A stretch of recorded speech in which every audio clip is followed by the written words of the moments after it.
Benvenuti, buon fine settimana all'interno del Punto, la nostra trasmissione di oggi. Anche oggi racconteremo una settimana intensa fatta di politica, di scandali, perché non ce li facciamo mai mancare in Sicilia gli scandali. Ma nell'anteprima oggi io voglio rilassarmi e voglio farvi rilassare perché ho invitato e ho il piacere di avere qui in studio Stefania Auci. Benvenuta Stefania Auci. Grazie per l'invito e buongiorno a tutti. Chi è Stefania Auci? Lo conoscete tutti, insomma, per quei pochissimi che non dovessero conoscerla, Stefania Auci è l'autrice dei 3 libri che raccontano la saga dei Florio. L'ultimo è uscito proprio qualche giorno fa, ve lo faccio vedere, eccolo qua, si intitola L'alba dei leoni, perché i leoni appunto rappresentano questa famiglia che ha segnato la storia di Sicilia. Stefania.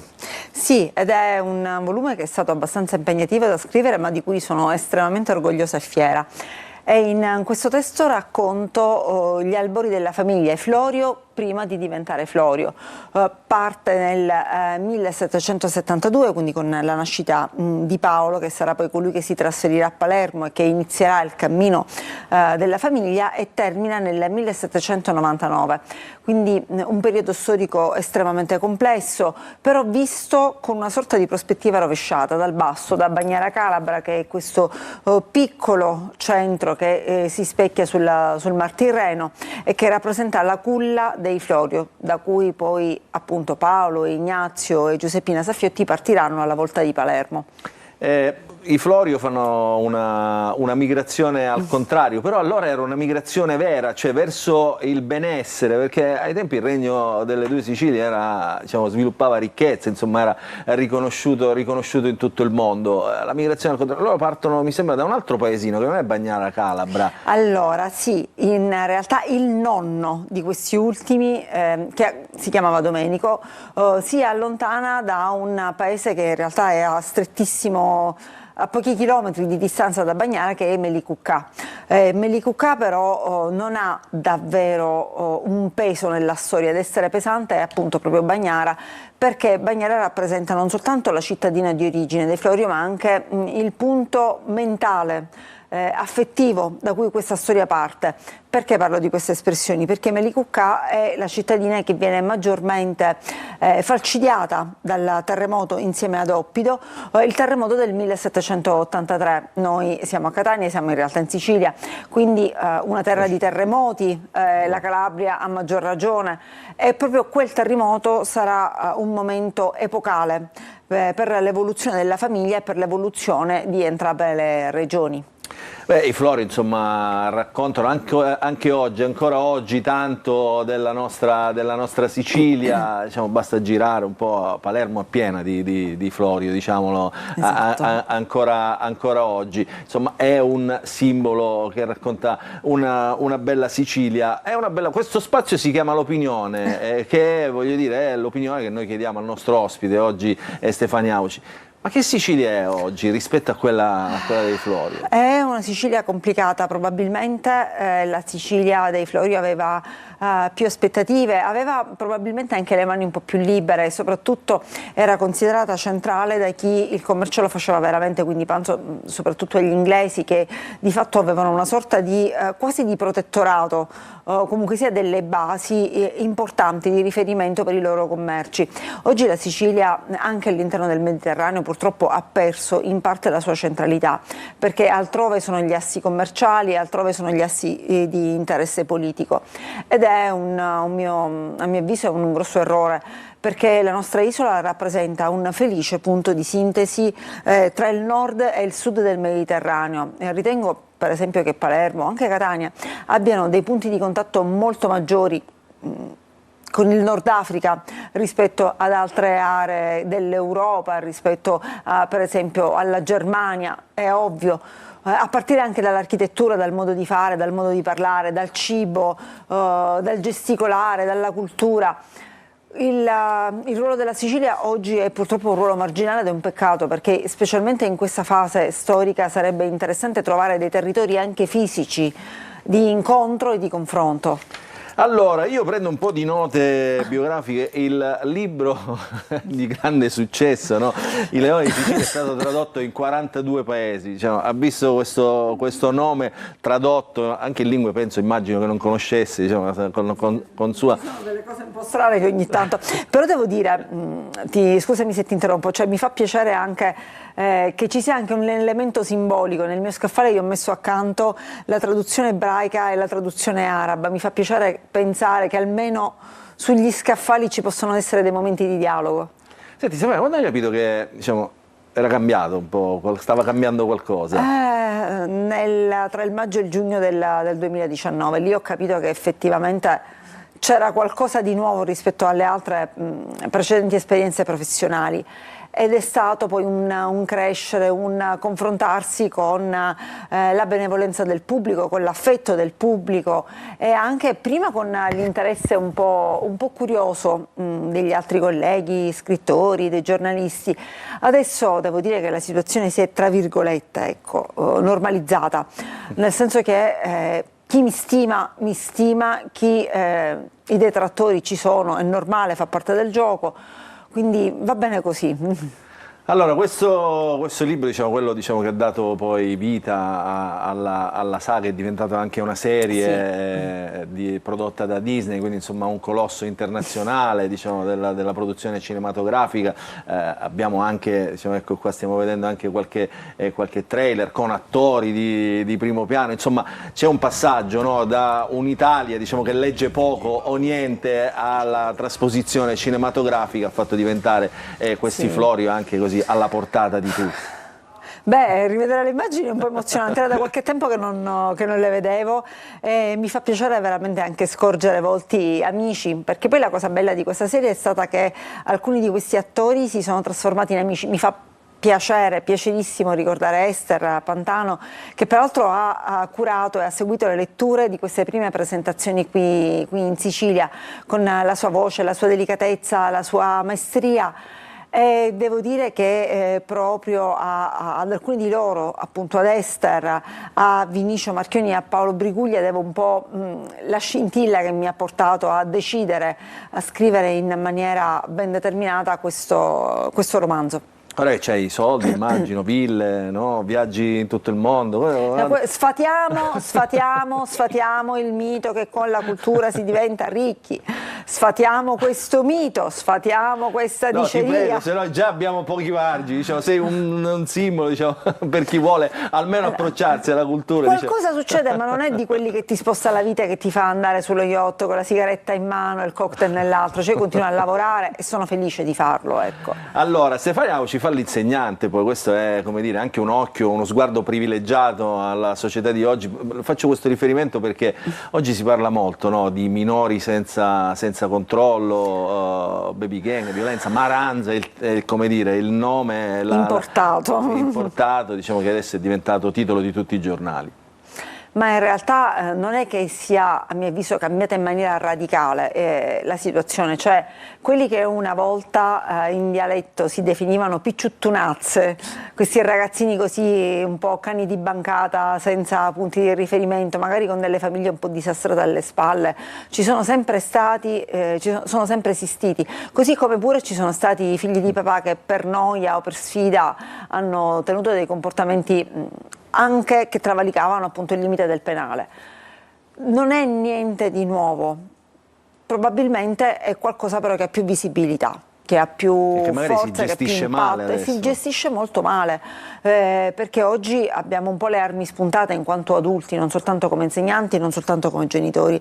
Abbiamo le armi spuntate perché c'è questa sorta di bisogno di emulazione che i ragazzi vivono proprio attraverso i video, attraverso i social. Per loro pubblicizzare, rendere gli altri edotti di quello che fanno, di queste bravate di più o piccolo, cioè di maggiore o minore dimensione, è diventato un po' la regola.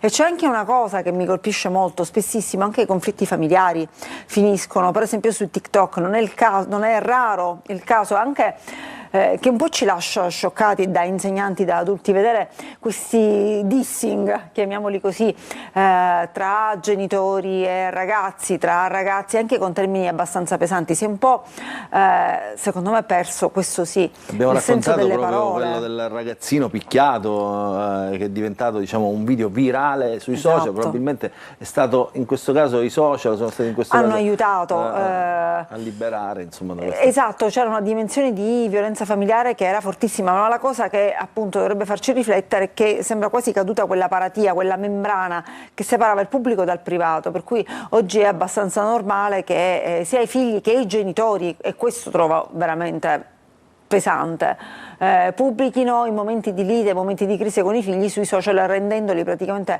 dandoli in pasto al facile giudizio, all'approssimativo giudizio di altri. Allora, torniamo in chiusura al romanzo, insomma, alla saga dei Florio. Due cose mi hanno colpito in realtà, proprio dei Florio, cioè anche del capostipite, no, di colui che ha cominciato a fare la ricchezza in Sicilia. Uno è che, come dire, era un commerciante, lui Vincenzo era un commerciante, figlio, diciamo, di commercianti, però che ha fatto? Già nei tempi, rispetto agli altri, ha studiato, ha capito, no, come si faceva il commercio, è andato all'estero, ha capito come facevano gli altri. Occhi, semplicemente. Quindi quello che dovrebbero fare i nostri giovani di oggi, ha importato qualcosa che ha imparato fuori, in Sicilia, i cervelli di rientro, tutto ha un parallelismo con l'attualità, no? Sai, penso questo, che oggi manchino le condizioni per permettere a questi ragazzi di ritornare, perché tu puoi apprendere qualunque cosa, puoi essere in gamba, capace, essere anche magari un genio nel tuo ambito, ma se rientri e non trovi nulla è ben poco. Io penso per esempio ai tantissimi medici che vengono, che studiano, fanno le scuole in Sicilia, si preparano, talvolta anche l'università la fanno qui in Sicilia e poi vanno a lavorare fuori, al nord Italia o addirittura all'estero, non tornano, ma perché? Condizioni di vita migliori, un migliore salario, la possibilità di fare carriera o comunque sia di vedere riconosciuto il proprio talento in tempi utili, quindi non sei il ragazzotto di 40 anni che sta ancora a casa con mamma e papà perché magari lo stipendio non ti permette di avere una tua famiglia e una tua casa, ma sei una persona adulta che si è preso le proprie responsabilità nella vita. Hai figli, Stefania? Sì, 2, e sono tutte e 2 fuori. Ecco, ahimè. E poi c'è un altro aspetto che mi ha colpito, quella, come dire, gap mai colmato tra la ricchezza e la nobiltà. I Florio erano ricchi, non erano nobili, e di questo ne soffrivano tantissimo. Sì, anche se questo gap via via si attenua, non sparisce mai del tutto, ma si attenua soprattutto nell'ultima generazione, quando soprattutto Ignazio e Franca avevano dei comportamenti, degli usi di mondo, si direbbe, che erano molto più vicini a quelli dell'aristocrazia e dell'aristocrazia europea, non più italiana, quindi in termini di sfarzo, in termini di atteggiamento, di gestione anche della propria figura, della propria immagine. È facile capire, appunto, leggendo l'Alba, perché certi peccati originali non siano mai stati del tutto rimessi, non ci sia stato un vero perdono, perché chi viene come immigrato da una famiglia che ha un mestiere umile, che ha sperimentato la povertà e le difficoltà del veder perdere tutto a seguito di un terremoto e quindi doversi ricostruire, difficilmente sarà accettato da chi invece è nato negli agi, nella bambagia, chi non ha sperimentato davvero cosa significa molto attuale anche volere. Questo collegamento con la nostra attualità. Senti, quanti, come dicono a Palermo, nemici da punta in tizza ci sono stati nei confronti della scrittrice Stefania Auci? Ci sono stati e sono ancora lì. Senti, ma questo cos'è? Però a me colpisce questa cosa, perché non è né un romanzo di storia, né un romanzo di fantasia. Cioè, come si chiama questo tipo di letteratura? Un oggetto non identificato, un oggetto forse è questo, diciamo, il segreto, no, del successo. Identificato. Sì, ma poi io sono nemica delle etichette, è una cosa che non riconosco, anche perché la ricchezza secondo me dipende dal fatto che molto spesso i nostri comportamenti, che possono essere tacciati di incoerenza, in realtà sono comportamento frutto del nostro cammino, della nostra vita e anche di quello che leggiamo. Allora, l'Alba dei Leoni, io avendo la scrittrice, ovviamente l'autrice, poi mi faccio autografare il libro, lo dico alla regia, quindi insomma mi sposto con la penna, ovviamente, che avevo già preparato. Il libro è uscito, ricordiamo, giorno 13 per Editrice Nord, quindi facciamo anche un po' di spot alla nostra Sicilia. Allora Stefania, intanto in bocca al lupo per, non so come si dica in questi casi, va benissimo così, allora ce lo teniamo così per questa ennesima esperienza, per questo ennesimo viaggio letterario. È cominciata, le presentazioni sono cominciate ovviamente con l'uscita del libro, il giorno 13, c'è anche la nostra Ester Pantano, come hai detto. Sì, è stata favolosa, la lettura è stata favolosa, io la adoro. È poi una bellissima persona. Noi ce la sentiamo pure in casa, quindi abbiamo il papà qui con noi, Alessandro, che salutiamo e che ogni volta che si parla bene dei suoi figli, ovviamente da papà è contentissimo, lo facciamo sempre. Vorrei dire. Allora, abbiamo visto qualche firma copia, insomma, cosa ti chiedono però? Chi viene da te? La cosa più comune? Le domande più disparate. Mi sono sentita dire una volta da una signora una cosa che mi ha molto colpito, che questa persona aveva un problema di disagio mentale e che durante il periodo della lettura era riuscita a stare tranquilla senza dover ricorrere ai farmaci. Altri che mi hanno detto mi sono sentita incoraggiata dalla tua esperienza e a mia volta ho ricominciato a scrivere. Altri ancora che mi hanno detto non avevo mai letto un libro in vita mia, presa dalla curiosità ho letto il tuo, ho cominciato a fare la carriera di lettore. Ecco, queste sono quella serie di cose che ti gratificano perché ti rendi conto che al di là del successo, sì, dello spot, però c'è la possibilità per una persona che crea delle storie, che lavora sulla parola, di poter fare qualcosa per gli altri. Ciascuno di noi, secondo me, proprio ha la responsabilità di restituire il bene che ha avuto agli altri. La parola è importante. Allora, grazie Stefania Auci. Guarda, chiudo da qua questa prima parte di trasmissione insieme. Tra un po' mandiamo la sigla, adesso cominceranno tutte le beghe, insomma, della settimana. Comincerà la parte politica, quella del litigio, quella degli scandali, quella delle inchieste. Ma facciamo qualcosa per questa povera isola nostra, così disperata, vi prego, vi prego. Allora, sull'appello di Stefania Auci alla politica, noi mandiamo la sigla e ritorniamo subito dopo con il dibattito e con il punto. Grazie mille.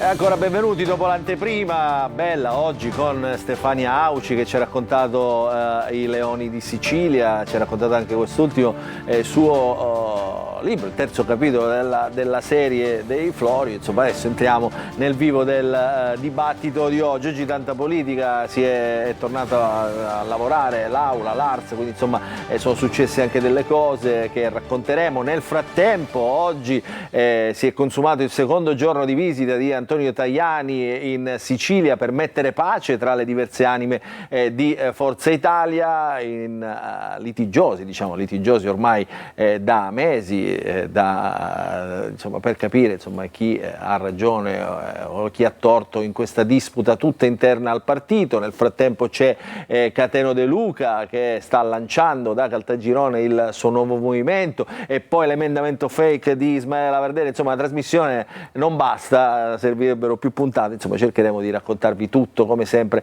all'interno del nostro punto. Saluto intanto gli ospiti con me in studio: Fabio Mancuso, sindaco di Adrano, pezzo da 90 di Grande Sicilia, che adesso cercheremo di capire anche com'è federata con Forza Italia. Sì, diciamo che c'è un rapporto di affiliazione. Lo statuto di Forza Italia prevede l'affiliazione, che poi in Sicilia è un termine che naturalmente non è quindi molto simpatico. Siete anche voi interessati ovviamente da questa visita di Tajani in Sicilia, insomma, per capire che frutti darà. Insomma, secondo me, adesso la dico là, insomma, è venuto a mettere un po' pace, diciamo, ha calmato un po' gli animi, però adesso vedremo quali saranno poi i risvolti. Noi naturalmente non ci interessiamo dei fatti interni al partito. Voi non vi interessate mai di niente, voi siete sempre su tutto. Saluto Curzio Sabella, collega della Sicilia, in collegamento da Palermo, servizio della redazione di Palermo, insomma, interessata come centro nevralgico, insomma, di potere dell'Ars. Insomma, ciao Curzio. Ciao Luca e grazie per l'invito. Bella storia, questa qua di Forza Italia, di Lavardera, insomma, non ci facciamo mai mancare niente in Sicilia.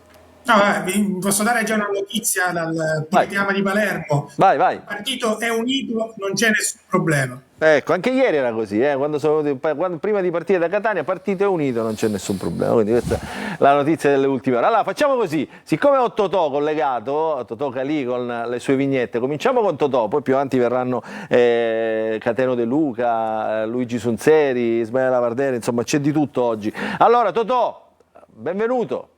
Eccomi qui, buongiorno. Buongiorno, ciao caro. Come va, tutto bene? Ciao caro. Ciao caro. Ti tratto sempre con i Vabbè, guanti gialli. ho un 6 vignette, Un 6. un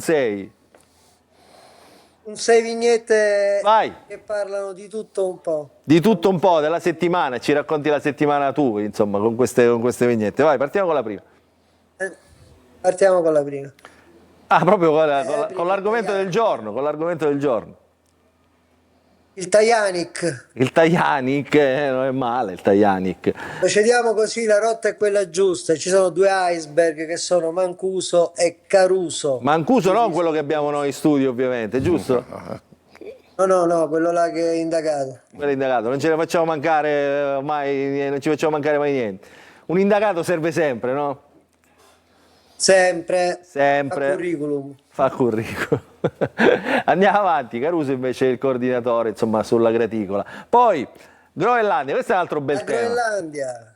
Questo è un altro bel tema. La guerra fredda. I pupazzi di neve, giusto. Tra l'altro leggevo che Pupazzi sono di neve schierati. in tutta la Groenlandia sono 25.000 circa, no? Quanti sono? Adesso saranno moltiplicati con tutti gli arrivi che ci saranno, insomma, grazie a Trump, tra certo. soldati, imprenditori. Insomma, secondo me lo sciolgono loro il ghiaccio. Ci saranno solo loro. Ci saranno solo loro, neanche più il ghiaccio. Andiamo avanti. Andiamo avanti, ecco qua. Ti piace questa storia? Ondata di gelo anomalo sull'Italia. C'è freddo, insomma. Cioè, quindi la Mi Groenlandia sa ce che è la l'abbiamo. Groenlandia che ha invaso noi. Se è scappata e ha invaso noi. E beh, la Groenlandia, io che rido, non è in studio, vabbè. Andiamo avanti. Andiamo avanti. No. Il garante della privacy. Sanzione! Il garante della privacy finito nell'occhio del ciclone dopo il dossieraggio di Report, insomma le accuse, i partiti politici, insomma alla fine come è finita? Indagato il garante per la privacy e tutto il collegio. E infatti lui grida spioni. C'ha la serratura allora. Insomma, Stava fantastico. paradosso. Il paradosso. Prossima. Ah, L'influenza, c'è l'influenza che ha colpito tutta l'Italia. E insomma, come stai? Ma che ti devo dire? Qui c'è il prete. Dice al telefono ai suoi cari. Ai suoi cari glielo dice. E questo è il prete, vediamo come finirà. Insomma, l'influenza K. Tra l'altro Ci dovrebbe essere l'ultima. Sulla Ferragni. Sulla Ferragni, che è stata assolta. No, non è vero. Non è vero, non è proprio così. Diciamo... Non è proprio così. Insomma, per qualche reato, insomma, non si è proceduto. È stato più diminuito. A querela, insomma, adesso la truffa non c'è più la truffa semplice, insomma, questo è. E qua c'è stato un lungo dibattito. Comunque, tanti complimenti dai tuoi follower. Manco lo sai dire. E lei dice, guarda, Sei talmente dell'altro secolo che manco sai dire follower. Follower. Ecco, che Dice, dolci. per favore, basta parlare di dolci. Basta, già ho dato, mi è costata sta cosa, è costata Già ho dato. diversi milioni di euro, gli è costata la Ferragni. Pensavo facessi una vignetta sull'emendamento fake di Lavardera, la supercazzola come l'hanno chiamata. E poi la faremo. La faremo la prossima Tanto mi settimana. sa che è un argomento Che ancora si porterà resterà. avanti col tempo. Allora, va bene Totò, grazie. Grazie a voi. Buon fine settimana anche a te. Insomma, ci troviamo Buona continuazione. Ci troviamo la prossima settimana. Nel frattempo saluto e ci hanno raggiunto in studio Luigi Sunseri, deputato regionale del Movimento 5 Stelle. Benvenuto Sunseri. Grazie. Siamo sempre in collegamento. Oggi in presenza. Oggi in studio. Ci ha raggiunto anche Antonio Condorelli. Entrambi tra l'altro tornano da Caltagirone, quindi sono andato a vedere che aria tira da De Luca. Io ho moderato anche il dibattito iniziale, devo dire che c'era un'atmosfera che non mi aspettavo e soprattutto numerosi numerosi osservatori interessati, anche del centrosinistra, anche sindacalisti, anche esponenti politici. Io lo considero un evento da non sottovalutare, quello che c'è in corso a Chi c'era? Caltagirone. Facci qualche nome. No, ma più che nomi, vabbè, guarda, Tu hai atteso per domani. no, qualche nome te lo faccio, sì. A me mi ha stupito la presenza, per esempio, del commissario Covid Renato Costa, che era l'ex segretario della CGIL, che è stato scelto durante il governo Musumeci per guidare l'ufficio speciale di Palermo. Da Palermo lui, c'erano anche dei dottori con lui, erano andati lì. Lui mi ha detto di essere un osservatore interessato. Allora, questo è uno dei tanti personaggi che comunque c'erano, ma soprattutto anche una presenza nutrita di persone. De Luca è il miglior perdente, no? Cioè, anzi, il miglior perdente, il secondo alle ultime regionali. Certo, poi insomma, se l'è giocata male, diremmo. No, se lo sta giocando, no, un giorno è con Schifani, un giorno no, poi domani vediamo cosa farà. Siamo qua in attesa di vedere qual è la posizione che ritiene. Noi siamo nel centrodestra, stabilmente al centro. No, autonomisti. Questo centro lo dobbiamo togliere dal lessico quando si parla. Come voi serve un po'. Ma chi lo vuole utilizzare? Noi siamo autonomisti e lo abbiamo dimostrato soprattutto quando si tratta di municipalità. Poi il governo regionale è un'altra cosa, se ci sono novità gli autonomisti valutano quelle che sono tutte le posizioni che riguardano l'autonomia della Sicilia e le sue norme.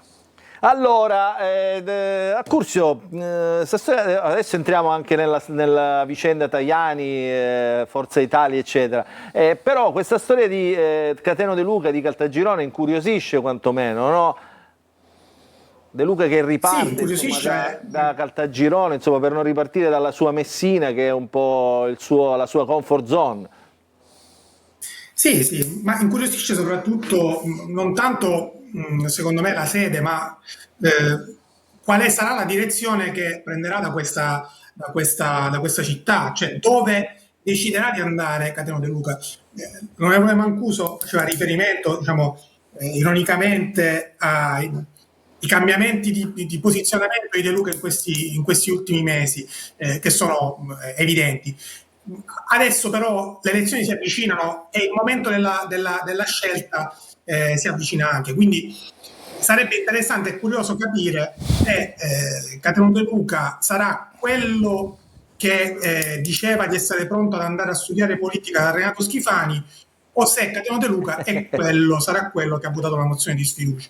Adesso secondo me lui si è fatto due conti, dice, un sentore c'era oggi, c'è poco spazio, insomma vedremo cosa succederà. Sul serio viene pure da Caltagirone, andate a vedere un po'. Sì, sono stato invitato da Cateno, sono andato ad ascoltare, a guardare, ho fatto un breve intervento. È chiaro che quello che diceva il dottor Sabella è assolutamente vero, bisogna capire da che parte vuole stare Cateno De Luca. Noi abbiamo dimostrato nel corso degli anni di provare a dare ai siciliani un'alternativa al governo Musumeci prima e poi a quello Schifani. Adesso starà a lui dare un indirizzo al suo popolo e soprattutto immaginare un percorso eventualmente comune insieme a tutte le altre forze di opposizione che sono state dall'altra parte della barricata. Allora, ieri c'è stato Tajani, anzi se n'è andato praticamente da poco dalla Sicilia, ieri è arrivato a Catania, è stato, come dire, accolto dall'anima catanese del partito in aeroporto, quindi insomma come si chiamano? I falchi, no? In questo caso, i falchi di Forza Italia, non sono le colombe.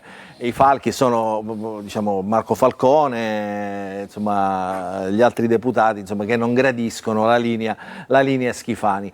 Poi è arrivata la prima visita al quotidiano La Sicilia, è stato accolto dagli altri, perché poi si sono radunati tutti a Catania, no? Sì, c'era Nicola poteva mancare, è stato maggiore del partito. Sono arrivati, abbracci, grande accoglienza, poi di nuovo in mezzo diciamo, ad ascoltare quelli che in qualche modo lamentano poco dialogo in questo partito. Vi facciamo sentire questa intervista che ho realizzato io ieri proprio con Tajani sui 3 argomenti, diciamo, di grande attualità, però su questi argomenti poi insomma ci si è costruito il racconto. Sentiamo l'intervista a Tajani. Presidente, partiamo subito dalle notizie che riguardano Forza Italia di oggi, un deputato siciliano indagato. Io sono garantista, sono stato garantista apertamente con gli indagati dell'amministrazione di sinistra di Milano, sono garantista anche per un deputato regionale di Forza Italia indagato. Per me vale la presunzione di innocenza finché non c'è la condanna in terzo grado definitiva, poi la magistratura è giusto che faccia il soccorso. Forza Italia in Sicilia cresce molto di più anche rispetto a tante regioni d'Italia, quindi insomma è una voce da ascoltare quella dei siciliani. Ma assolutamente sì, abbiamo avuto uno straordinario risultato alle elezioni europee, lo vogliamo avere alle prossime elezioni regionali, lo vogliamo avere alle prossime elezioni politiche, ci sarà il congresso regionale, l'importante è lavorare per l'unità del partito, l'unità sull'indirizzo politico, poi ci può essere un congresso dove ci possono essere anche confronti, ma quello che conta è l'unità politica, l'unità di intenti, che per adesso deve essere tutta finalizzata al referendum sulla giustizia. Ma non c'è il rischio che si trasformi questo in un referendum sul governo? Assolutamente no, non è un referendum sul governo, è un referendum con il quale i cittadini dovranno dire se a loro va bene la giustizia come funziona oggi in Italia oppure se la vogliono cambiare. Presidente, un'ultima domanda sulla Sicilia, sulle regionali, visto che ormai siamo praticamente in campagna elettorale già partiti, insomma, Forza Italia è disposta a cedere la Sicilia perché dicono tutti che si discutono ai tavoli romani queste regioni? No, mi pare che Forza Italia governa bene questa regione, non vedo perché dovremmo cedere la presidenza della regione siciliana. Siamo un partito che ha avuto uno straordinario risultato alle elezioni europee, sarebbe un controsenso cambiare la forza politica che guida la coalizione, ma ne parleremo con gli alleati, ma noi continueremo a insistere. Forza Italia deve poter continuare ad avere la presidenza della regione siciliana. Grazie Presidente. Allora, questa ultima domanda era il titolo oggi di tutti i giornali, no? Forza Italia non è disposta a cedere la presidenza della regione siciliana, il che significa uno Schifani bis, è una presa di posizione diciamo quasi dovuta, perché insomma non vedo diciamo, a chi gioverebbe oggi un passo indietro, però è come dire una bandierina, no? Loro mettono questa bandierina, ma la stessa bandierina l'aveva messa nello Musumeci e quindi intanto loro fanno questo passo avanti. Poi però c'è anche qualche passo avanti che vuole fare Fratelli d'Italia e questo riguarda solo una parte delle discussioni interne alla coalizione, perché poi tutto intorno e anche dentro la coalizione ci sono numerosi problemi. Per esempio molte di quelle persone che erano lì presenti, che un tempo erano falchi e oggi erano colombe, come bene ricordavi tu, oggi non sono più né falchi né colombe, ma si alternano nei ruoli. Cioè anche in Forza Italia c'è un caos, quindi è una fase di grande attenzione e l'indagine con la richiesta di arresto a carico di Michele Mancuso segna un prima di una soglia che non è più valicabile, che è quella degli accordi delle spartizioni dentro l'Assemblea regionale siciliana, nella quale prima partecipavano anche Partito Democratico e Movimento 5 Stelle, come risulta dagli atti dell'inchiesta su Galvani. Subito, diretta. No, intanto sulla presidenza si parla praticamente solamente della casella Presidente della Regione, non si parla di cosa è stato fatto da questo governo, cioè se è veramente meritata nuovamente questa presidenza o meno, e soprattutto emergono dei dissidi interni alla stessa maggioranza, tra Fratelli d'Italia che richiede di fatto la presidenza della Regione e Forza Italia che prova in tutti i modi a tenerla con le dichiarazioni del suo attuale leader. Per quanto riguarda le ultime richieste di rinvio a giudizio, indagini per ora che ci sono, l'unico partito di arresto, l'unico partito ad oggi che è rimasto fuori da tutte queste vicende è il Movimento 5 Stelle. Incredibile, mancava solamente oggi Repubblica ha pubblicato uno specchietto, chiedo alla regia di metterlo in onda, diciamo, sulle caselle, diciamo, i simboli e gli indagati, devo dire, fa veramente solo noi siamo rimasti fuori. Sta veramente impressione, non so se ce l'abbiamo, chiedo alla regia, nel frattempo lo vedo collegato e saluto Cateno De Luca, non so più come chiamarlo, leader di Ti Amo Sicilia, si chiama così, Liberi e Forti, come la devo chiamare? L'amore. Come si chiama? Facciamo tutti l'amore. Ma chi è? Cicciolina, è il partito dell'amore? No, ci vogliamo voler bene, andare oltre queste steccate, queste diatribe, questi capitribù della politica. Senta De Luca, ma lei se l'è giocata male però, ora voglio dire, mi consenta, gliela dico proprio così, schiettamente. Cioè lei era il miglior perdente, cioè il secondo, chiamiamolo così, no? Aveva un 26%, a un certo punto se ne è voluto andare verso Schifani, cioè dice Schifani, meglio stare dalla parte di chi vince che dalla parte di chi pensa. Ma lo sai che a questo non ci sarebbero stati dubbi sul suo ruolo, diciamo, di capo dell'opposizione, e qualcuno si sarebbe anche spaventato dal centrodestra, e invece è costretto lei a inseguire. Io sono abituato veramente a non farmi dettare tempi da nessuno, e lo vedrete nelle prossime ore.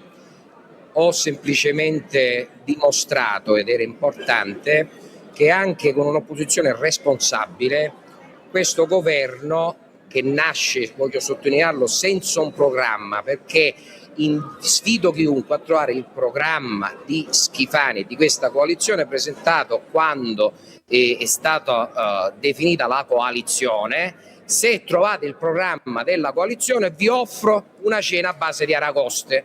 Quindi significa che è una coalizione che è nata sulla spartizione delle poltrone. Io a un certo punto ho voluto tendere una mano, perché voglio proprio sfidare fino in fondo quelli che sono comunque soggetti che non ha portato la cicogna, perché Schifani comunque è stato votato dai siciliani, pur se rappresenta il 19% del popolo siciliano. Quindi ho collaborato da opposizione per un anno sulla scorta di quelli che sono programmi e soprattutto proposte che noi abbiamo portato avanti. Purtroppo l'epilogo della vicenda è anche paradossale. Noi domani avremo la manifestazione conclusiva e mi permetto di dire che non peseranno soltanto le presenze domani, ma quelle che peseranno molto saranno le assenze, perché quando un presidente della regione siciliana scende così in basso da far circolare l'idea che è meglio non venire a Caltagirone, e allora vuol dire che siamo realmente... Fermo là De Luca, perché Mancuso sta sorridendo. Mancuso è uno che le sa le cose, Mitico Mancuso. Ho ascoltato Catena, noi siamo presenti, andrà il capogruppo del Movimento per l'Autonomia. Confermo. Mi dispiace che non posso esserci anch'io, però noi l'abbiamo confermato non ora ma un mese fa. Quindi poi magari se ci sono delle sollecitazioni diverse non servono a nulla, perché ognuno ha la propria identità, il proprio modo di rappresentare.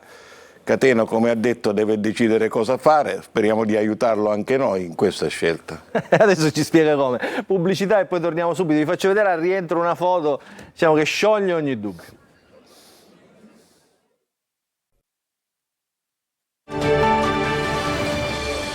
Rientriamo in diretta. A proposito di quello che diceva De Luca, fate l'amore, insomma state in pace. De Luca, guardi che foto che le faccio vedere, questa scattata ieri a Catania, insomma, giusto per non farsi mancare niente. Eccola, bella foto questa.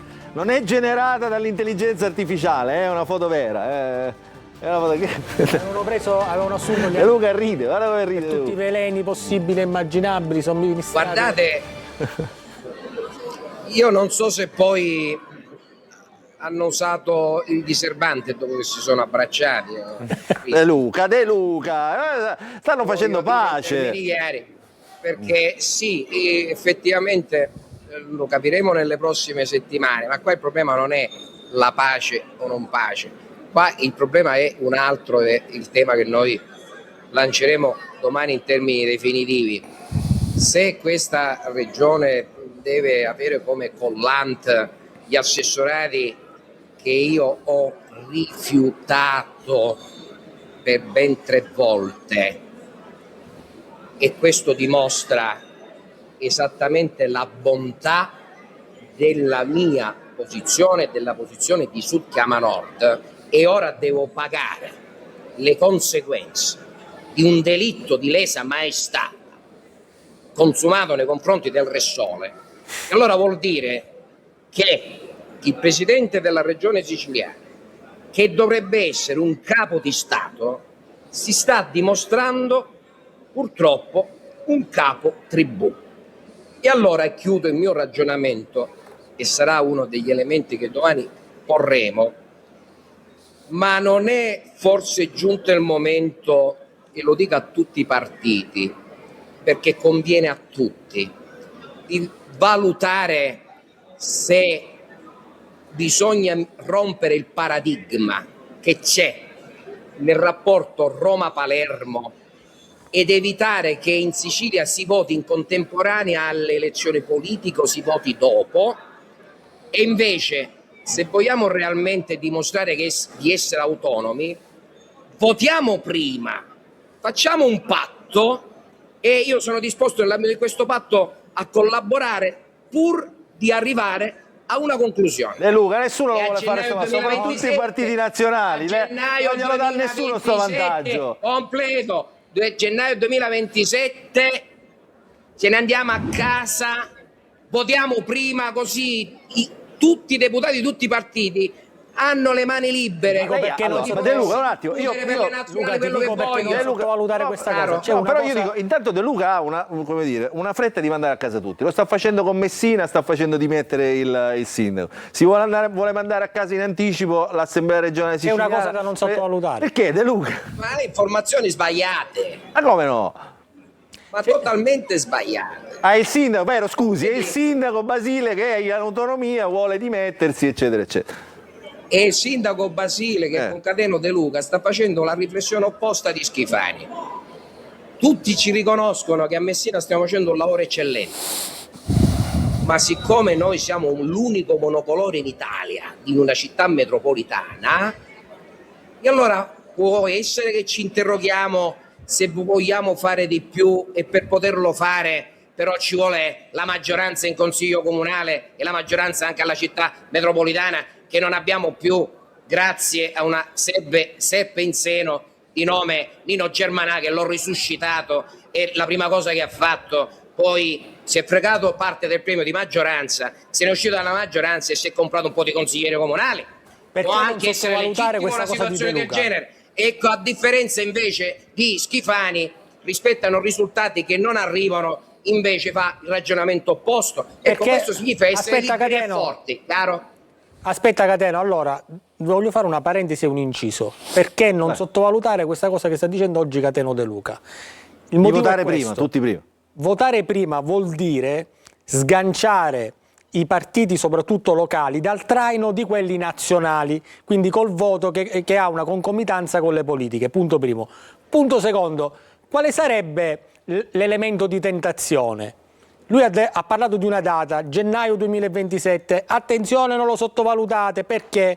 Perché passano 4 anni, 6 mesi e un giorno e i deputati conquistano la famosa pensione. In quel caso Cateno De Luca aprirebbe ai partiti minori, che potrebbero avere solo l'interesse dallo sganciarsi dal voto col traino delle politiche, e quindi lui aprirebbe a una possibile mozione di sfiducia di Schifani o dimissioni di massa, andiamocene a casa, non so quale sarà l'elemento tecnico, conferendo 2 vantaggi. Primo vantaggio, i partiti locali possono solo guadagnarci, e poi in ogni caso se la dovrebbero negoziare dopo alle politiche, quindi con un punto di forza nei confronti dei partiti per come funzionano i collegi elettorali da noi.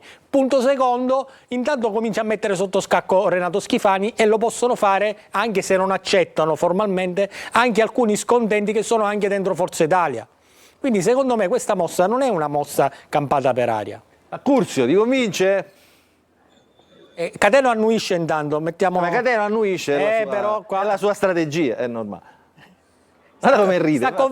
Sta confermando i 4 anni, 6 mesi e un giorno. Mancano 2 elementi fondamentali da aggiungere a quello che dice il buon Condorelli. Il primo è il risultato del referendum, e il secondo è se c'è veramente questa volontà di rifare la legge elettorale nazionale.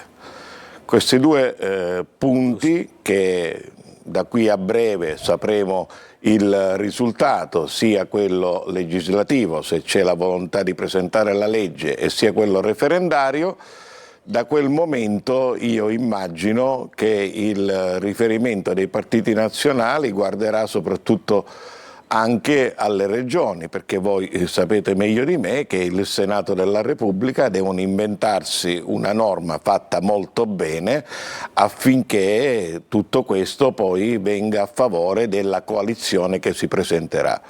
Cateno non è l'ultimo arrivato, Cateno ha studiato queste cose da moltissimi anni, già quando eravamo giovani tutti e due in commissione bilancio, lui era molto più, diciamo, sì. Ci conosciamo bene, eravamo seduti anche accanto per 10 anni, quindi figurati.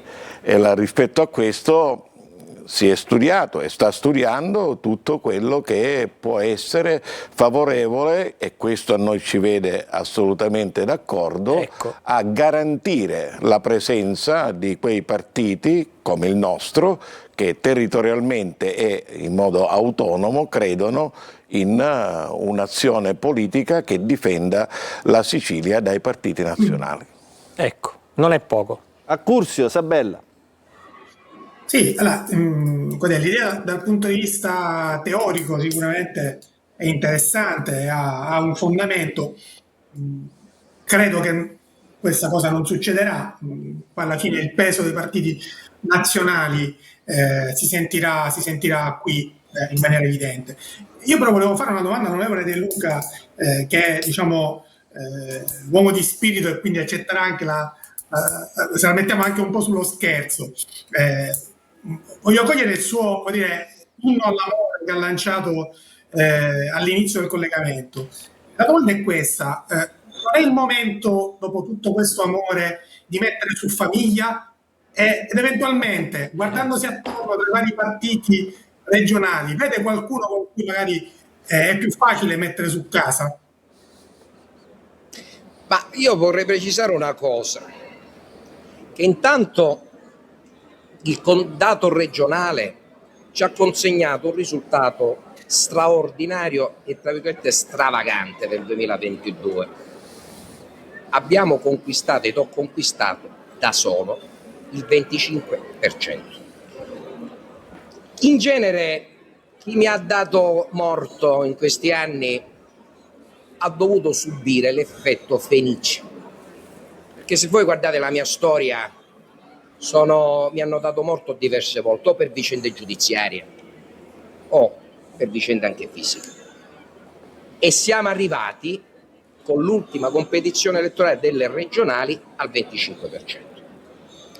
Io non ho necessità di mettere famiglia con altri, io ho la necessità invece di mettere in condivisione chi ha una idea pragmatica dell'autonomia della Sicilia e dell'autonomia politica dei singoli parlamentari, di invece definire una strategia che ci affranchi una volta per tutte da queste due questioni, anche perché, io l'ho detto già, la mia corsa solitaria è finita.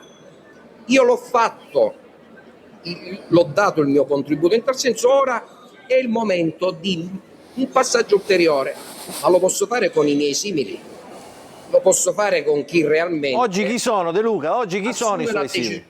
Ma nei partiti potrebbero essere tutti, tranne ovviamente chi fa il Re Sole. Quindi, in termini chiari, oggi c'è un appello ai liberi e forti che nei singoli partiti di tutto l'arco costituzionale, il Parlamento siciliano, ci sono.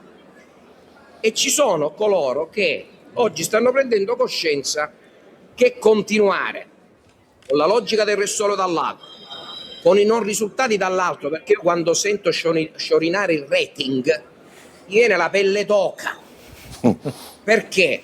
Perché il rating, sappiamo tutti quanti, è un elemento di affidabilità contabile che spesso deriva dalla deficienza di spendere, chiaro?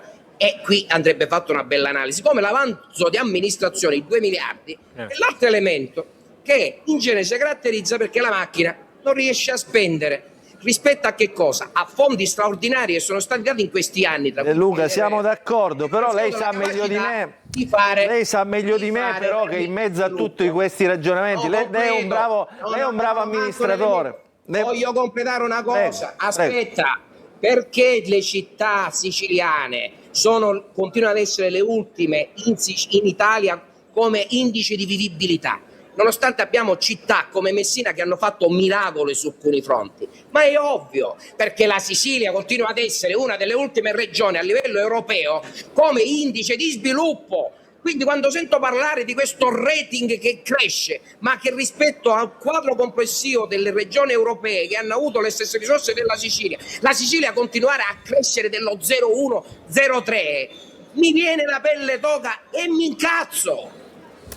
Allora, Sunzeri, dicevo io, faccio un ragionamento e poi do anche la parola a Luigi Sunzeri del Movimento 5 Stelle. Di Paola domani dovrebbe andare, no? In diciamo, rappresentanza del Movimento 5 Stelle, è stato oggi, quindi insomma orecchie aperte al Movimento di Catena Duca, che in questo momento tutti immaginano come dire, un collante di area di centro-sinistra, diciamo così, in questo momento. Poi le cose potranno anche cambiare. Io le dico una cosa, De Luca. C'è però in mezzo una scheggia impazzita che lei conosce bene, che si chiama Ismaele Lavardera, che sta andando fortissimo in mezzo alle persone, riceve attestati di stima, si è fatto un suo movimento, se l'è fatto pure, come si dice, quotare, e ora per quanto possano valere diciamo, i sondaggi fatti 2 anni prima delle elezioni, insomma l'istituto serio che lo ha pesato lo dà, come dire, in buona cifra, diciamo, quindi può essere un elemento in più, diciamo, in una grande coalizione, diciamo, di opposizione. Io sono orgoglioso di questo, perché mi posso permettere di dire che è figlio mio. Allora, non lo so se la riconosce. Sta facendo bene il suo mestiere. No, non ho bisogno di essere riconosciuto io, perché la storia è storia. Beh, sta facendo bene il suo mestiere. E io mi permetto di dirvi che è preziosissimo quello che sta facendo, perché servirà per arrivare a fare una sintesi tra uomini e donne di buona volontà. Più cresce e meglio è.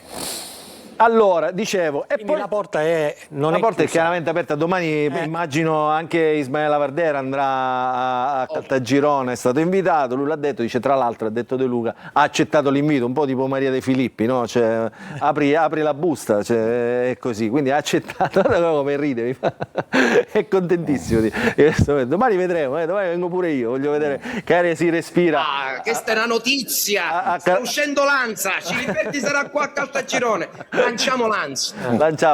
De Luca, scusate, Sunzeri, insomma, però il Movimento 5 Stelle qui, insomma, deve giocarsi la sua partita, insomma, non è può stare a guardare, siete quelli, insomma, che come consensi, insomma, ancora in Sicilia tenete. Sì, noi abbiamo sempre dimostrato che anche nei momenti di difficoltà nazionale il Movimento 5 Stelle in Sicilia ha portato risultati sempre e comunque molto importanti alle regionali, alle europee, e ovviamente ci auguriamo anche alle prossime elezioni regionali. La coerenza, l'impegno, lo studio, la proposta che abbiamo fatto nel corso degli anni e la classe dirigente che si è creata credo che sia assolutamente un valore aggiunto e possa continuare a dare ancora molto alla Mi convince De Luca? Come... Ma guarda, io ammiro tanto le capacità di Cateno e non ti nascondo che è uno dei pochi che in assemblea ascolto sempre, nel senso che comunque molte volte ci sono degli interventi che è anche inutile ascoltare, quelli di Cateno invece sono comunque ti lasciano sempre qualcosa al di là delle posizioni che ognuno di noi può avere. Gli ultimi mi ha fatto particolarmente piacere riascoltarli perché ha cominciato a tirare fuori degli argomenti che gli appartengono, che soprattutto hanno segnato anche un pezzo di storia della nostra Sicilia, enti locali, bilancio, programmazione, credo che siano comunque argomenti che ha nel suo core politico e quindi è sempre un piacere ascoltarlo. L'augurio è che possa sciogliere il prima possibile la posizione, no? Che il suo movimento, il suo partito possa in qualche modo cominciare un percorso perché da questa parte c'è un'opposizione dura al governo, prima Musumeci e poi quello di continuità Schifani, e quindi bisogna cominciare a immaginare un percorso diverso per la Sicilia. Ecco, bisognerebbe capire lui da che parte deciderà di stare, lui e tutti coloro che stanno insieme a lui ovviamente. È innegabile che quando Cateno parla di bilancio, di programmazione, del mestiere che sa fare, tutti ascoltano e tutti apprendono, tutti magari possono dare qualche suggerimento. Il problema è quando insulta. Il problema quello è. De Luca Cateno... ha insultato. No, aspetta. Qua sono serio, De Luca, aspetta. Noi sorridiamo, qua sono serio. Allora, a me non piace quando insulta i giornalisti, però, De Luca. No, allora non è che ti devi salvare tu. Non ti puoi salvare solo tu insulta tutti. Lui non deve insultare i giornalisti. Non deve insultare i giornalisti. Faccio una battuta perché vi devo salutare. Avanti. Vi faccio una battuta.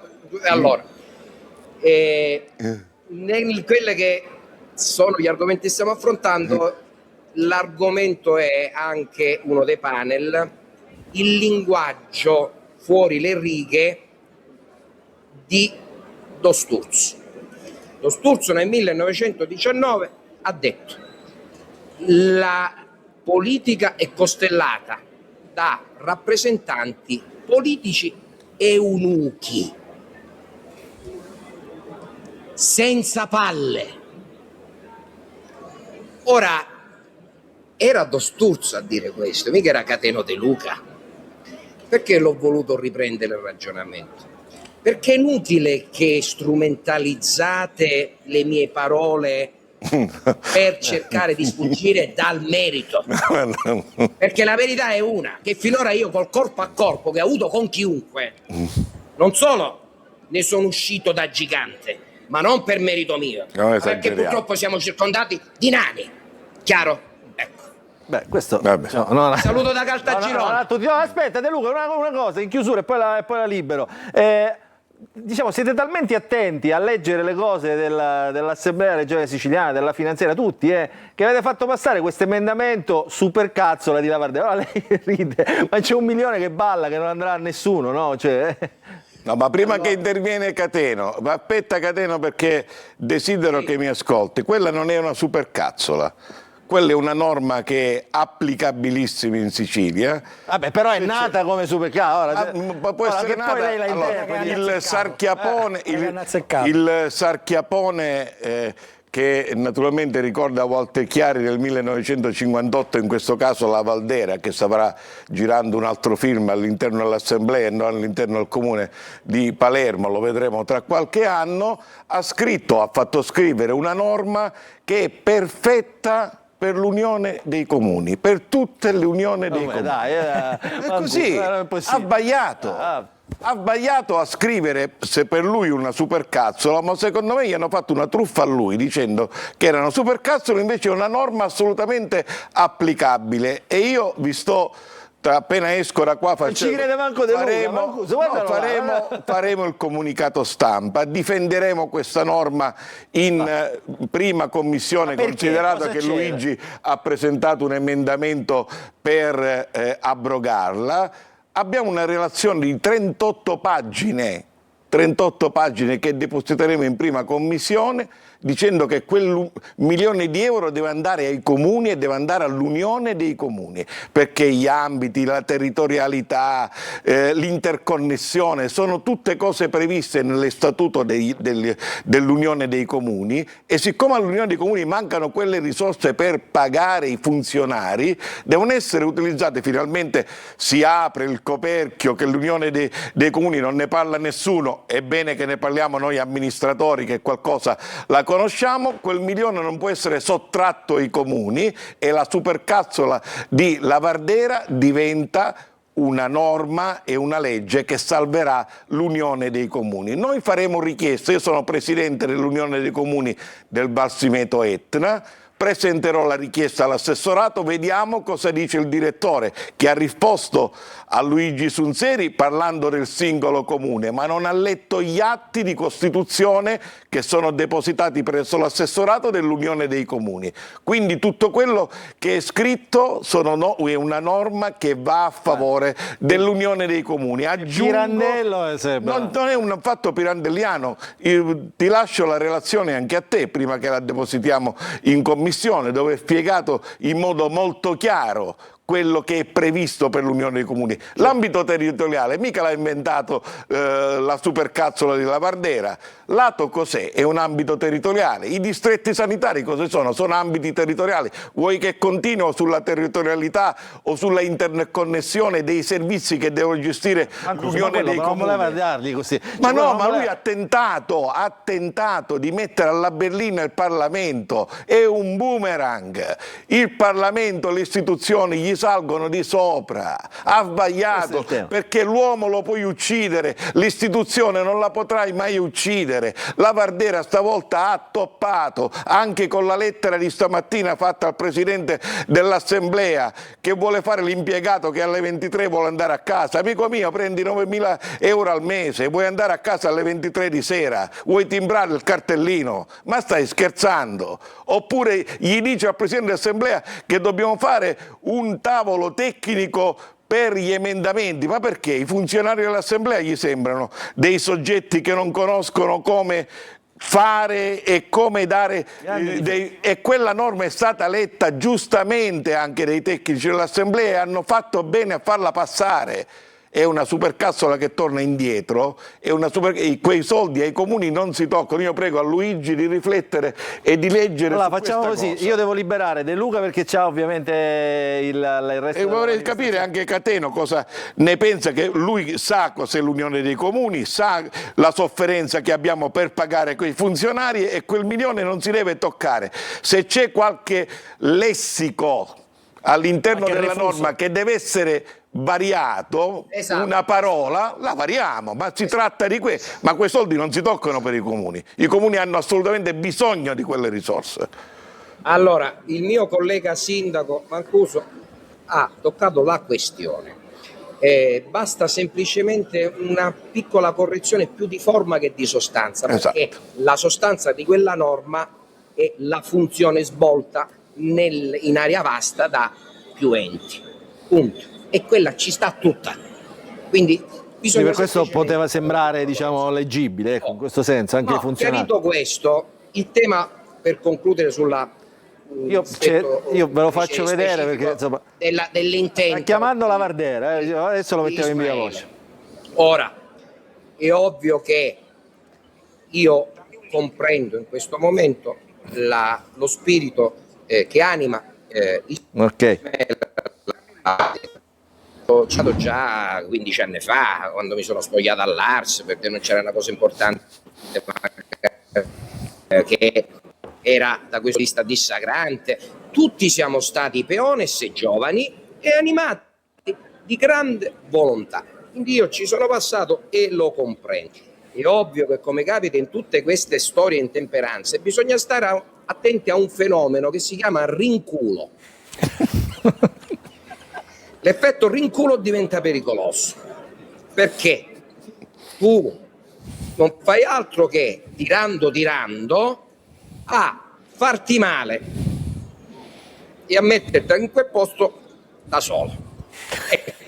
Perché poi da quelle che possono oggi stiamo scadendo, le buone intenzioni, poi si va all'effetto. È diritto costituzionale. Oggi è il diritto costituzionale, così. Lo potete scolpire nelle metanorme. L'unico consiglio che mi posso permettere di dire al mio figlio politico Ismaele Lavardera: stai attento all'effetto rinculo, cioè che tu rischi di diventare in questi nemico di te stesso. Tutto qui. Allora, grazie Cateno De Luca, lo liberiamo perché è il convegno, ci fermiamo per la pubblicità. Dopo ha chiamato Ismaele Lavardera che vuole essere collegato, era ospite, eccolo qua, ce lo vedo con le guardie. Aspetti De Luca, se n'è andato De Luca, guarda chi c'è De Luca. Ho sentito tante di quelle minchiate del sindaco Mancuso che voglio replicare. Aspetta un attimo, Lavardera, fermo, dobbiamo andare in pubblicità, replica dopo la pubblicità.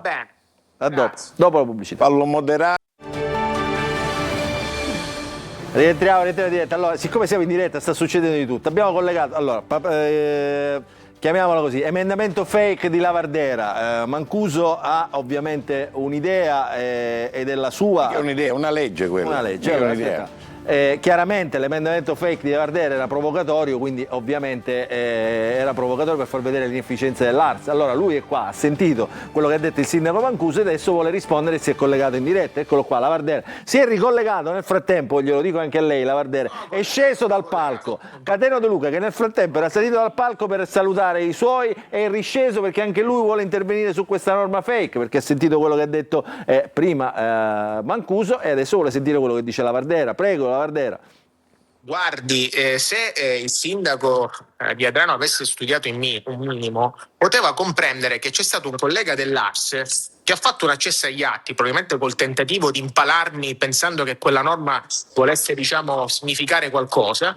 E ovviamente questo ufficio, che è l'autonomie locali, ha risposto chiaramente che in quella norma non rientra neppure un comune, perché quando l'ho pensata scientemente. Entro il 31 dicembre del 2025 dovevano presentare dei comuni singoli alle autonomie locali. Siccome nessun comune ha presentato quella relazione degli intersettoriali, non è l'unione dei comuni, studi sindaco, da 20 anni fa il sindaco, il deputato regionale, e si fa fregare da una redazione così come Lavardera. Allora dice chiaramente quell'accesso agli atti che ha fatto un collega deputato dimostra che non c'è nessun comune in Sicilia nelle condizioni di poter entrare in quegli ambiti intersettoriali, perché entro il 31 dicembre del 2025 nessuno ha partecipato. E dico anche al collega che probabilmente, diciamo, accessa agli atti nel tentativo di dire vedete, probabilmente Lavardera l'ha fatto per un singolo comune, che probabilmente c'è rimasto anche lui, come dire, di fresco, perché ha compreso che evidentemente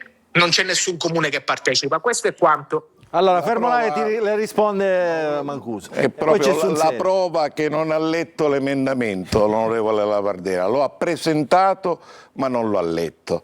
Noi l'abbiamo studiato. Oltre a studiarlo, rappresenteremo con una relazione tecnica che quello che diciamo è assolutamente quello che sarà applicato. Entro la data del 31/12/2025 diverse unioni dei comuni hanno ottemperato a quello che richiede la norma. Solo su una locuzione ci potrebbe essere una interpretazione che noi abbiamo anche superato. Ha già risposto il direttore generale degli enti locali, ha risposto il direttore Taormina, ti prego di leggere anche la risposta del direttore Taormina. Io comprendo la difficoltà. Ismaele fa il deputato regionale, non ha mai fatto il consigliere comunale, il sindaco, non ha dimestichezza con quelli che sono gli atti amministrativi. Fai parlare. Basta andare ad Adrano per capire i danni che ha combinato negli anni. Sì, vabbè, questa è un'estemporaneità che hai voluto dare. E cosa c'entra Lombardo?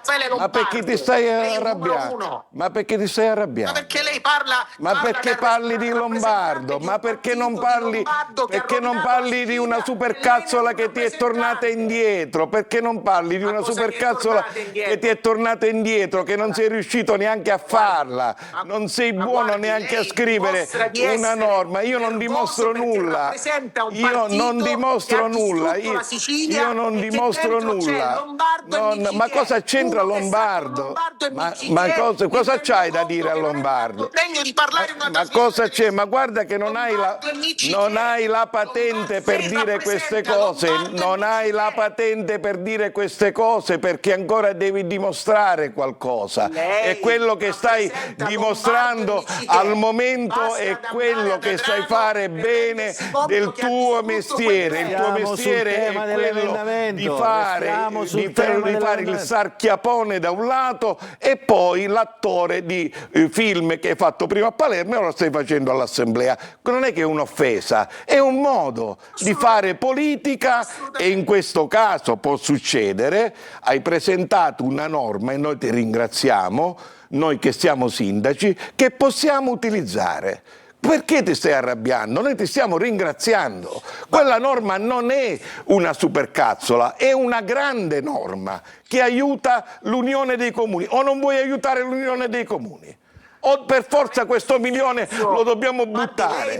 Lei sindaco di Adrano, non ha bisogno che lo aiuti, che lo aiuto io. Ma Lei non basta c'è che alza il bisogno, ma telefono tu e l'hai chiama i fatto per deputati. tutti. Ma tu l'hai È un fatto per problema, tutti. però, Ma caro noi ti sindaco, ringraziamo. c'è un problema. Ma parla della norma, lascia perdere Lombardo, altri, il sindaco buono, cattivo.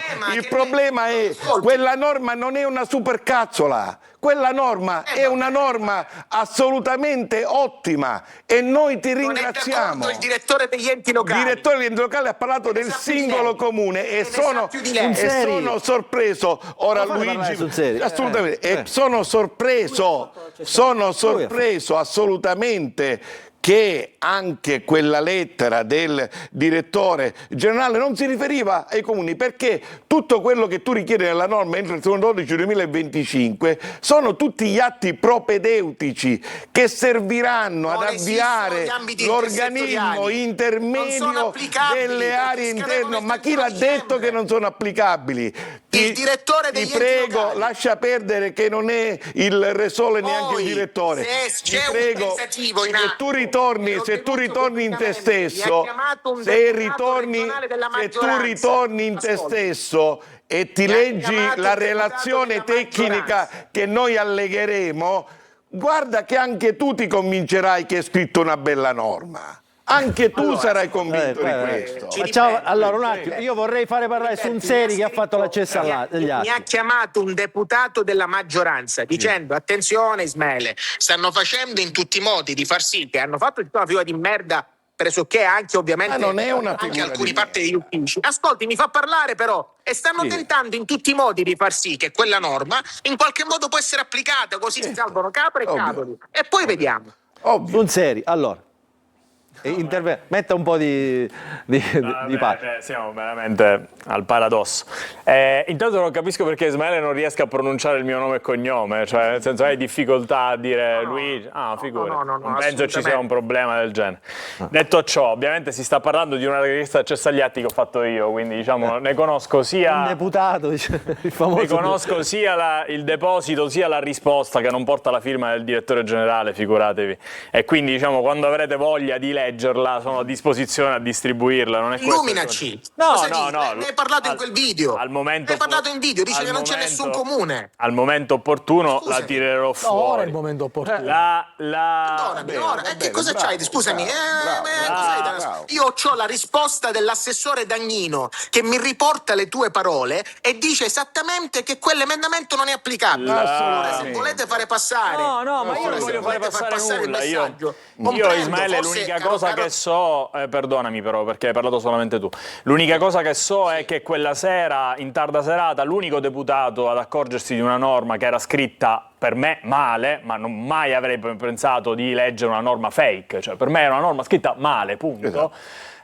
Sono stato io e te l'ho detto subito, l'ho detto ai colleghi, ho detto guarda per me non va bene, ho chiesto al mio capogruppo di votare in maniera palese contraria, stop, per me finiva lì la discussione. Bravo, hai fatto il tuo dovere di deputato. Così come tante altre Quindi, norme che ho seguito. Questo? No, nulla, sto raccontando, così come, ma non bisogna essere nervosi, stiamo parlando di una legge, cioè non c'è niente. Così come su tante altre norme ho fatto una richiesta di accesso agli atti per capire in che direzione quelle norme andassero, ma questa è una delle tante, perché per me è intanto una legge della regione, punto, ma per me è una di quelle da attenzionare, cioè nel senso volevo capire dove in qualche modo andasse, quindi non c'era questo milione. Tra l'altro, ripeto, quando ho diciamo saputo la della verità, norma volevi capire se la Vardera avesse prodotto volevo capire quella norma. Volevo semplicemente capire perché la Vardera si fosse messo d'accordo col presidente dell'Assemblea per farla approvare. Ecco, questo è il tema. Un attimo, Sunseri, intervengo, faccio un po' di raccordo in questa cosa. Perché qual è il punto? Nel racconto che noi facciamo sempre degli emendamenti presentati all'Ars, che noi chiamiamo mance e mancetti, volevamo capire, cioè qualcuno forse voleva capire se la Vardera avesse presentato il suo emendamento per avere il milione di mancetta, cioè se la Vardera avesse presentato il suo emendamento e quindi anche lui partecipava alla spartizione delle mancette, questo era un tema da rimettere in mezzo nel racconto. No, però un attimo. La volontà. Ci sono tante altre norme che non sono mancette e stanziano risorse per i comuni. Cioè io non... No, però diciamo, in questo caso la maggioranza... la maggioranza non ne ho idea. Il presidente dell'Arts probabilmente se l'è messo dentro, diciamo, se l'è accaparato, diciamo, è sceso sotto a dire questa è cosa mia, eccetera, eccetera, perché così probabilmente, ipotizzo... Domanda secca. Bene sul seri. È un ragionamento che ha a che fare con la maggioranza. Non comprendo come mai, anziché fare gol a porta vuota e chiedere le dimissioni di Dagnino, Sunseri, Catanzaro, Giambona, si sono posti il problema dell'operazione, cioè che è una follia. Anziché fare opposizione e chiedere le dimissioni di Dagnino, hanno fatto la questione a me. È la verità, Luigi. Ma io ho voluto semplicemente raccontare come sono andate le cose, non ho attaccato nessuno, figurati, per me lì c'è una corresponsabilità tra assessore al bilancio che non ci ha capito niente e ha dato parere favorevole, il presidente dell'assemblea che ha inserito una norma che non doveva inserire, e gli uffici ti prego Luigi, il presidente dell'assemblea dirige l'assemblea. Le volontà sono dell'Assemblea e non del Presidente dell'Assemblea. I tecnici hanno dato un parere positivo che io condivido, significa che l'hanno letta. Quella norma, io l'ho letta da Presidente dell'Unione, neanche da Sindaco, da Presidente dell'Unione, e io la ritengo applicabile. Attenzione! Se quella norma l'assessore al bilancio. Se quella norma tecnicamente, questo è l'emendamento. Se quella norma, scusa un attimo Ismaele, scusami, io ti do del tu mi davi del tu, se vuoi puoi continuare perché mi ha dato 3 volte del lei, non capisco perché, ma poco importa. È perché nella foga. Va bene, nella foga ero diventato il nemico del momento, ma va bene. Ma rispetto a questo io dico una cosa, se quella norma effettivamente è una norma impugnabile, lo farà il governo nazionale.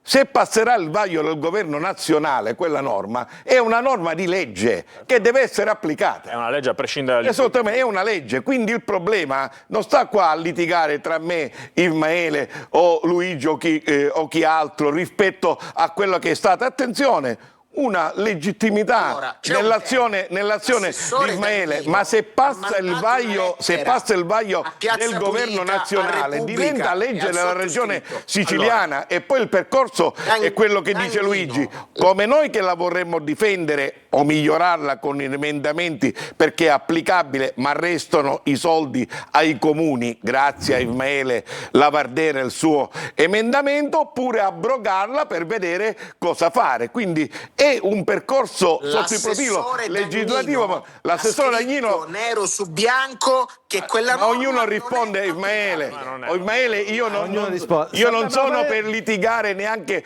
con l'assessore, ognuno si assume la propria responsabilità, perché chi ti ha dichiarato quello o anche chi oggi fa delle dichiarazioni che la norma è supercazzola e altro si trova in contrasto con me, che io dico assolutamente che è una buona norma. Sabella. Quindi ti ingazzi con me per dire che io ho detto una buona cosa. La battuta è logica, anche facendo le supercazzole faccio cose belle. Bravo, hai visto che sei arrivato, va bene. Sabella, qui siamo veramente ormai. Esattamente. Allora, io penso... Hai pensato ai comuni? Facciamo parlare gli altri. All'unione dei comuni non ci pensa nessuno. Devi sapere che oggi i funzionari dell'Unione dei Comuni vanno in comando e sono pagati con le risorse dei comuni che stanno scoppiando. Quindi non è che hai aperto un vaso di Pandora dove è bene parlarne. Quindi rispetto a questo anche la supercazzola, come hai detto tu, ha fatto centro. Allora Sabella, e poi andiamo in pubblicità. Io ci provo, intanto... Anche io, scusami. Il discorso sull'applicabilità o meno della norma mi pare veramente surreale e anche tutto inutile, perché tecnicamente i deputati, se vogliono dare un'opinione all'Unione dei Comuni, fanno un emendamento, modificano quell'emendamento, lo abrogano, ne approvano un altro nuovo, e quei soldi possono essere destinati. Semmai c'è da chiedersi come mai non è stato fatto, se era così necessario. Anche a te manderò la relazione a Curzio, anche a te. Anche a te ti mando la relazione. Sì, ma io volevo spostare, diciamo, il tema su un altro piano che è più politico, mi pare più interessante di quello tecnico dell'emendamento. Cioè, In questo caso mi sembra che mai come in questo caso si siano evidenziati due modi totalmente diversi di fare opposizione.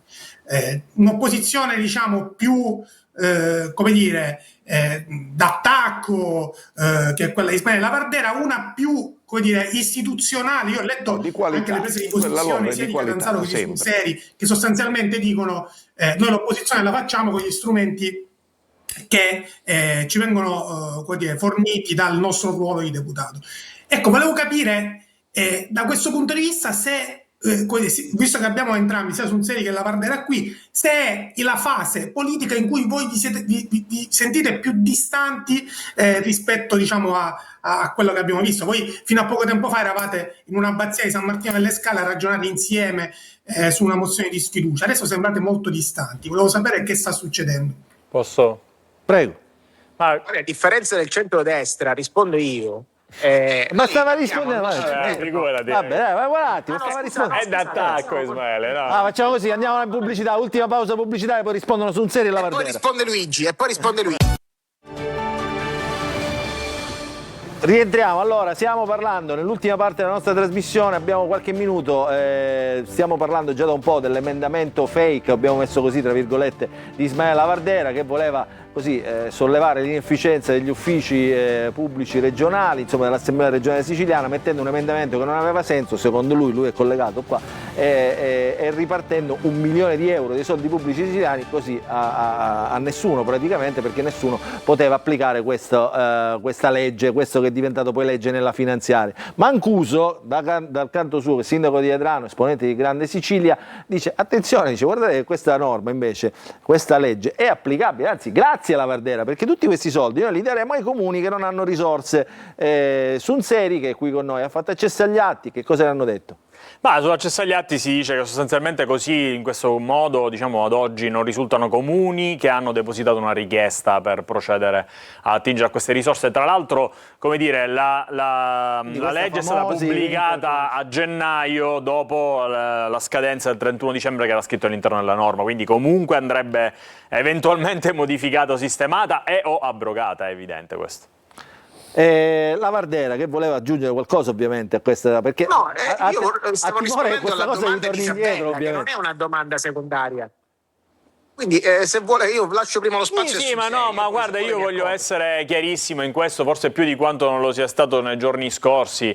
Ismaele è ovviamente una risorsa nel fare opposizione al governo Schifani, e quindi io non ho nulla di personale o politico, Ismaele. Ho rappresentato quello che è successo in quella sera in finanziaria, dicendo che non è che non ce ne eravamo accorti. Io me ne sono accorto, ce ne siamo accorti, abbiamo deciso di votare contro non solo quella norma, ma contro quel pacchetto di norme per tutta una serie di ragioni. Ieri ho visto che un po' se l'è presa, mi ha scritto addirittura, ha scritto in un post statemi vicino, e infatti per smorzare i toni ci sono andato sotto il post a commentare e dirgli guarda martedì sediamoci a fianco, figurati, cioè non ho problemi.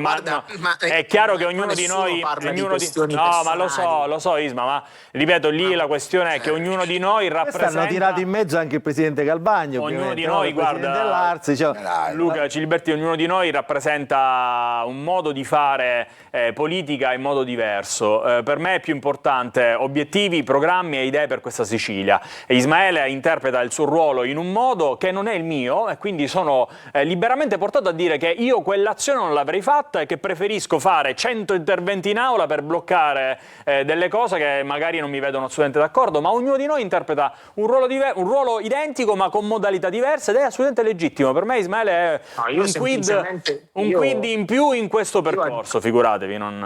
Allora io aggiungo a questa riflessione che a differenza del centrodestra, che ci sono dei capi militari e si segue pedissequamente, noi comunque a prescindere abbiamo un dibattito acceso e sia democratico, però è ineluttabile il fatto che sia il collega Sunseri, che il collega Varrica, che il collega Catanzaro hanno parlato di show. Io queste frasi onestamente li respingo al mittente, perché ritengo che questa operazione abbia dimostrato in modo inequivocabile che c'è una falla nel sistema, e il sottoscritto ha scritto una lettera al presidente dell'Arcem 1 ora e mezza fa, nella quale gli ha detto come fare per evitare che questa cosa accade. Primo tra tutti evitare di votare alle 4 del mattino robe che la gente, che noi deputati nemmeno sappiamo di cosa stiamo parlando, ed è chiaro che ci sono diversi modi di fare opposizione. Tra l'altro sono stato onesto intellettualmente a dirlo in diretta nazionale che il collega Sunseri, come dire, se n'era accorto quella sera, ma onestamente essere definito collega che fa show, avrei preferito che Sunseri, Giambone, Catanzaro avessero detto senza troppi giri di parole: l'assessore Dagnino, dopo questa figura magra, attenzione, non è la prima, giovedì ne vedremo delle belle di nuovo a Piazza Pulita, se ne deve andare a casa, cosa che non hanno detto. E questo però posso dire una cosa, lo dico a tutti voi che diciamo calcate le aule parlamentari, dico, ma è possibile che Sunseri succeda una cosa di queste? Cioè, chi controlla queste cose? No, è assolutamente sbagliato nei metodi, perché se quelle norme fossero passate in commissione ce ne saremmo accorti, senza ombra di dubbio. Chiunque, non solo il Sunseri che magari quell'ora, in quel momento, su quell'argomento era un po' più ferrato. Io l'ho presentata il 9 dicembre, attenzione, io l'ho presentata entro i termini degli emendamenti. Però in un fascicolo, ma non ci sono gli uffici che controllano. Luca, continuate a dire... No, vabbè, Mancuso, ora dico, lei è bravissimo a fare questa cosa. Scusa, mi stai dicendo no, che... ma dico, ma qualcuno che dice, ma che cos'è questa unione? Come cos'è quell'unione? Ma scusami, gli atti che sono chiesti, l'ambito territoriale è l'ambito di un'unione di comuni rispetto a tutta una serie di altre azioni che sono richiamate nella norma e di territorialità, così come lo chiama la norma, secondo un piano che già è stato depositato. E le unioni di comuni, fammi completare, l'unione dei comuni, guarda che per volontà della comunità europea, ma io non metto in dubbio sono questo, diventati organismi intermedi. Ma quello non la voleva fare. Cioè, Sicilia, Ciliberti, Grande Sicilia, quando c'è da vedere soldi, ovviamente si fiondano a seccare, quando c'è da spartire soldi, come Lombardo insegna, si fiondano, quindi anche se non funziona loro ce lo vogliono mettere. Non voleva fare questa cosa, no? È chiaro, la Lavardera non voleva dare i soldi a e ora casomai voterà contro che la sua norma fake sarà abrogata col suo voto contrario, e noi invece voteremo a favore della norma che ha voluto Lavardera. Ci sono gli anticorpi, le dice, no? Giusto? Ma non ci sono dubbio, ma secondo te si può giocare con le istituzioni? No, non so, ma secondo te i funzionari dell'Assemblea sono dei pivellini? Ma secondo te c'è una situazione che, come scrive Lavardera nella lettera ma hanno dato il parere, quindi Dagnino, che è un incompetente e un incapace, perché 4 giorni prima nel suo studio privatamente lui l'ha smentito. Attenzione a questo passaggio: l'ho incontrato nella sala lettura, gli ho letto ad alta voce l'emendamento, non ha battuto ciglio e ha detto non ti preoccupare, poi vediamo. Dagnino, dimostra il contrario. Allora, dobbiamo che c'è scritto là, Mancuso, sotto il timer? È scritto chiudi. Ecco, benissimo. Dobbiamo chiudere, siamo fuori tempo massimo. Allora, saluto Ismaele, fai le battaglie che stai facendo, che tutti quanti noi... Ha scritto chiudi, però. No, lo so, però siccome gli voglio dire che anche lui intraprende il corpo a corpo, che non serve a nessuno. Invece serve quello che sta facendo negli ospedali, quello che ha fatto a Mondello, quello che farà domani, ma il corpo a corpo con Lombardo, con Mancuso, con chi vuoi tu, è sbagliato. È sbagliato perché interesserà a una piccola parte. Rispondo, allora io non sei attaccato, ma scusami. La risposta è uguale e contraria. Ma non sei attaccato, Ismaele, dai. Scusi, Mancuso, non accetto lezioni di come fare politica da chi la politica se l'è mangiata. Lombardo e i suoi compagni. Ma che dici? Ma ammettila, dai, ma ammettila. Allora, grazie Ismaele Lavardera, tanti saluti dal padre politico Cateno De Luca. Ismaele Cateno, me lo fate salutare a Cateno? Non c'è, se n'è andato, non ne avete parlato, se n'è andato, se la facciamo, voleva sentire, poi insomma c'è i suoi, insomma, ti aspetta a Caltagirone domani, Lavardera. Allora, grazie a Curcio Sabella, insomma qua, insomma, com'è Sabella? Grazie a voi. Un teatrino anche qui, va bene, grazie. Grazie a Curcio Sabella, collega caposervizio del quotidiano La Sicilia. Saluto Luigi Sunseri, ringrazio per essere intervenuto. Grazie al collega Antonio Condorelli, che ritroveremo ovviamente la prossima settimana. Grazie a Fabio Mancuso, sindaco di Adrano, rappresentante di Grande Sicilia. Il punto ritorno ovviamente la prossima settimana, vedremo che cosa succederà anche con questo emendamento che per Lavardera è fake, per Mancuso no. Se arrivano questi soldi ai comuni davvero ci sarà da ridere. meraviglia, Pirandello risuscita per scrivere qualcosa. Grazie, buon fine settimana a tutti.